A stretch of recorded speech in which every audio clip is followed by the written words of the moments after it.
राम राम मंडळी, सकाळची सुरुवात झाली होती ह्या पावसाला बघून. पाऊस मस्त जबरदस्त पडायला लागलाय कंटिन्यू. पुन्हा आपला दोष भेटला होता, ह्याच्या मोबाईल मधला संपला रिचार्ज, पण ही आपल्याला कारण सांगायला होता आणि गुळव्याला म्हणायला तेवढा रिचार्ज करून दे. पुन्हा काय बघितलं तर ही असली खतरनाक विषय झालेला होता. तेवढ्यात तर आपल्याला भेटला आर्यन जायला लागला होता शाळेला सकाळ सकाळ. मस्तपैकी आउटफिट घालून जायला होता. बापू म्हणायला ते पाऊस वगैरे लईच खतरनाक पडायला लागलाय, पावसाने लय बेहाल झाले. आणि ही साक्षाचे इशारे बघा कसले खतरनाक आहेत. त्यानंतर हे दोन दोस्त भेटलेले होते, लय मस्त दोस्त आहेत. त्यानंतर हा भाऊ मला म्हणायला काय अपडेट नाही काय नाही. पुन्हा एक भाऊ आपले रोजच्या प्रकारे आलेले होते, छत्री घेऊन आले. ते पाऊस तर नव्हता आणि छत्री उघडून गेले गाडीपर्यंत. नादखुळा माणूस एक नंबर. पुन्हा काय मस्तपैकी गाडीत बसले गेले आपल्या कामाला.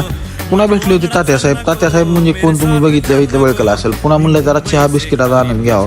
सगळ्या लोकांना म्हणलं थांबा मित्र राहू, 2 मिनिटं आनंद घेऊ द्या. चहा बिस्किट खाऊ मस्तपैकी झाल्यावर परीसला दिलं. आपल्या परीसला गडबड होती जरा, मुज्जा बी जरा आजारी